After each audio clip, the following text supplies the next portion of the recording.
বিএনপির এই নির্বাচনী থিম সংটি শুধুমাত্র নির্বাচনের জন্য এমন নয়, এর মধ্যে রয়েছে বিএনপির গোপন বার্তা।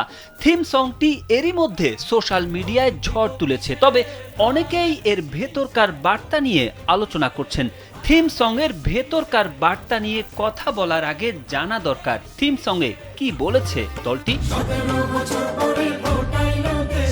থিম সংয়ের শুরুই হয়েছে 17 বছর পর ভোট আইলো দেশ জুড়ে, থাকবো নাকো ঘরে বসে, কেন্দ্রে যাব মিলেমিশে, ভোট দিব কিসে, ধানের শীষে, ভরসা আছে কিসে, ধানের শীষে, জোরসে বলো ধানের শীষ, মার্কাটা কি ধানের শীষ, নতুন দিনের ধানের শীষ, গণকণ্ঠের ধানের শীষ, জনগণের ধানের শীষ, জেল জুলুমের দিন শেষ, সবার আগে বাংলাদেশ, সবাই মিলে গর্ব দেশ, সবার আগে বাংলাদেশ, দেশের শান্তি আছে মিশে, শহীদ জিয়ার ধানের শীষে, মিলবে সুখ বাংলাদেশে, খালেদা জিয়ার ধানের শীষে, তারেক জিয়ার ধানের শীষে, দেব ভোট মিলেমিশে।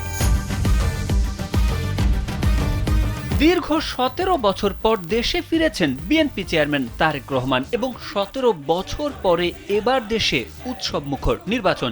ইতোমধ্যেই সারা দেশ জুড়ে উৎসব মুখর নির্বাচনী প্রচারণা শুরু হয়েছে। তবে বিএনপি তার থিম সঙ্গে জেল জুলুমের দিন শেষ বাক্যের মধ্য দিয়ে ঠিকই বিগত সরকারের অত্যাচার নির্যাতনের অন্যতম হাতিয়ার জেল জুলুমের কথা বলতে ভুলে নাই এবং সবার আগে বাংলাদেশ, সবাই মিলে গর্ব দেশ স্লোগানের মধ্য দিয়ে যেমন দেশ গড়ার প্রত্যয় ঘোষণা করেছে, ঠিক তেমনই মিলবে সুখ বাংলাদেশ কথাটির মধ্য দিয়ে স্বপ্ন দেখানো হয়েছে। তারেক আহমেদ, কালবেলা।